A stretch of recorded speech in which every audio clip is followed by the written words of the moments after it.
let's talk about stupid things we spend our money on in our 20s.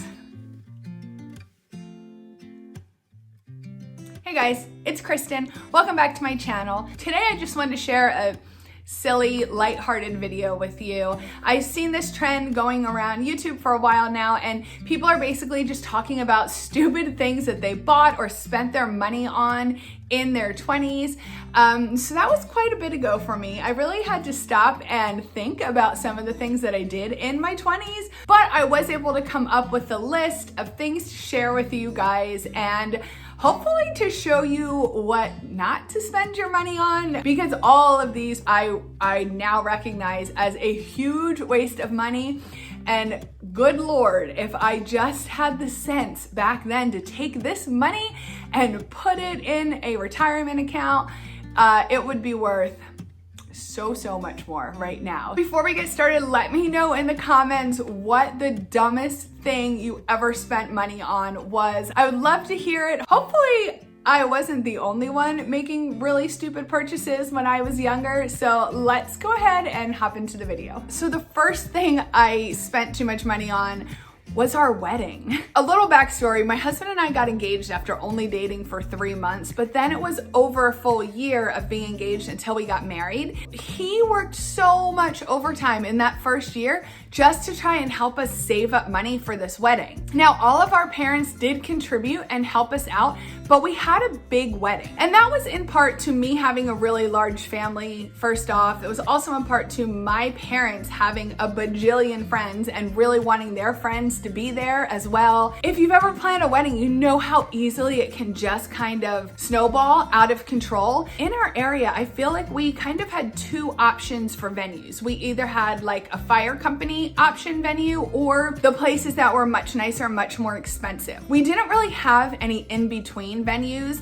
so I felt like you were kind of put in a box as to whether you had a really cheap wedding or a pretty expensive wedding. Man, if I had it to do over again, I would do things so differently. I would have a much smaller, more intimate event.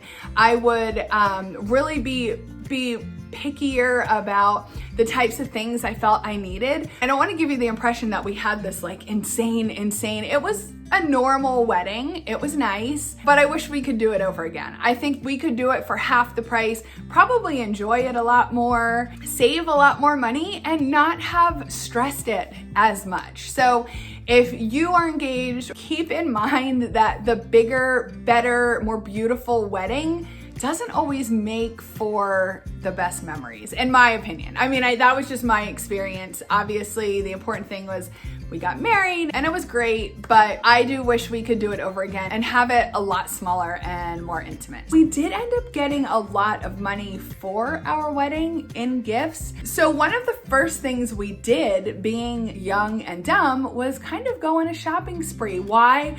Because we deserved it, because planning the wedding was so stressful and we needed to kick back and treat ourselves and have some fun. Really?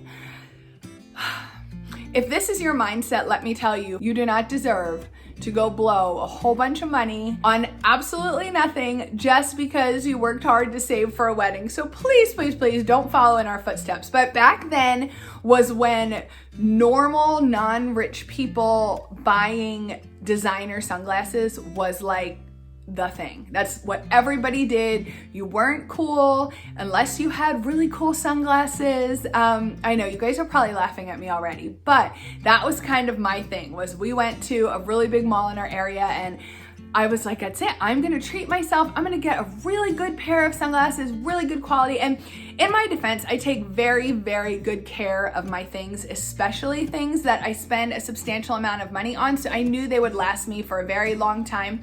And it's not that they wouldn't be worth the money, because I do believe that you get what you pay for. And I do believe in investing in quality pieces that are going to have longevity and last you a long time. And here's the thing, I got the ugliest pair of sunglasses because they were Chanel and they were cool and they were trendy. Guys, I have really sensitive eyes. Like, I'm one of those people that wear sunglasses when it rains and wear sunglasses when it's not even sunny out because my eyes are so sensitive. These barely block the freaking sun from my eyes. Oh my gosh. This is so dumb. Now that I'm saying this all out loud, I could kick myself. I probably spent $300 some on these sunglasses. I ended up never really wearing them. I wanted to take such good care of them and never wanted to ruin them because they were so expensive. I never wore them. They barely blocked the sun. They looked cool for like 5 minutes until the trend changed. I actually ended up selling them a couple years ago on Facebook Marketplace, and I think I ended up getting like $75 or more for them. They were in perfect shape. Okay, I'm just blabbing now, but the Chanel sunglasses were definitely really stupid to buy. When I first graduated college, I ended up leasing an Acura Integra. They don't make them anymore. I loved those cars. They were so cool. I was working full time. I could afford the payment. I ended up paying, I think it was like $299 and change a month for that car. It was a great car, you know, it didn't break down, nothing, because it was brand new. But of course, when the lease period was up, I had nothing. I had absolutely nothing. I had to go turn the car in. In fact, you were supposed to pay some sort of a turn-in fee as well. And I was like, are you kidding me? I'm not paying you a fee to take my car back. That's ridiculous. So what did I do? I ended up leasing another car, and then you didn't have to pay that fee. So if you turned in the car like a month or two early to a new car company, I think I went and got a Nissan then, I don't remember actually. Then Nissan basically absorbed those fees, paid for the last month or two because they were rolling me into a brand new lease. Back then, I was like, this is awesome. I can afford a $300 car payment. So that kind of set the precedence that I always tried to keep my car payments $300 or less.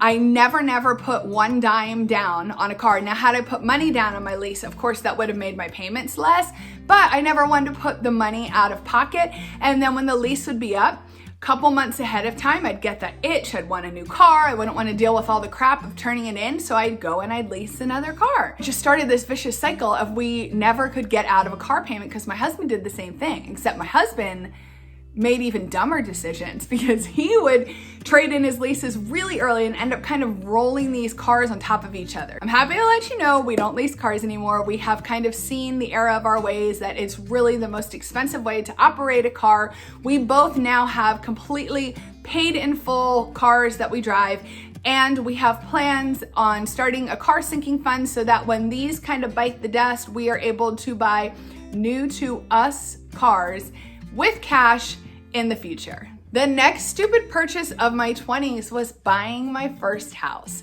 It's kind of a weird backstory, but we lived above my in-laws' three-car garage that my husband had built when he got out of the Marines and fixed up into an apartment. We lived there really affordably, but after we got married, it was just like we wanted our own space. You know, we were ready to start a family and we wanted to have our own space. So impulsive and spontaneous as we were, one day we were like, let's buy a house.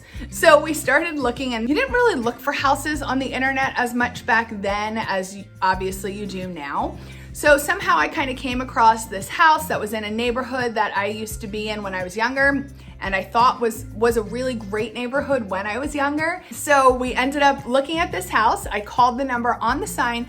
I called the listing agent. We looked at the house one time, and we bought it. We did not get our own realtor. We did not look at any other homes. We were just so dumb.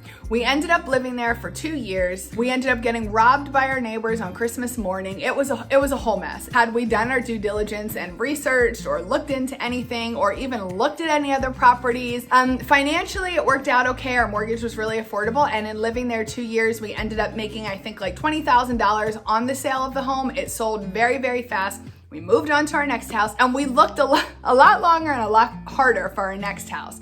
But I shouldn't say I regret. It's part of our story and it's part of our life, so I don't regret it, but I really wish that we would have taken the time and looked around, because I do believe that we could have gotten a lot more for our money at that time and found a place where our family could have grown more, because we also, in addition to the robbery, we also felt like we were quickly outgrowing that house. It was pretty small, and I do feel like we could have probably found a better place for our family where we could have grown a little bit more and stayed there with a more affordable mortgage instead of moving in 2 years to a home that basically doubled our mortgage.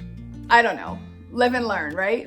The last thing I spent too much money on in my 20s was clothes and shoes. So again, going back then, we didn't really have a Target in our area. We didn't really have any place in our area that had cute clothing that looked nice, that was trendy, and that was decent quality, other than like Express and Gap and those types of places. Now, I know Express isn't exactly, considered designer. It's not that expensive. It's kind of, middle of the range, I guess. It's more expensive than your Target.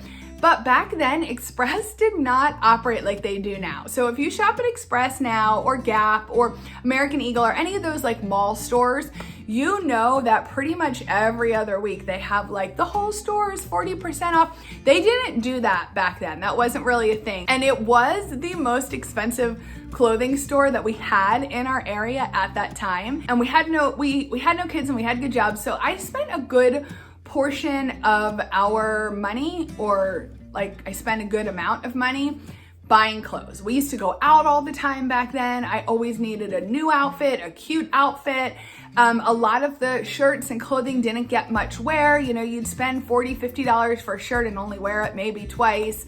The other thing was Steve Madden shoes were super popular back then. That's when everybody was wearing all the boots. So I had a whole bunch of different pair of boots that were all at least $100 plus.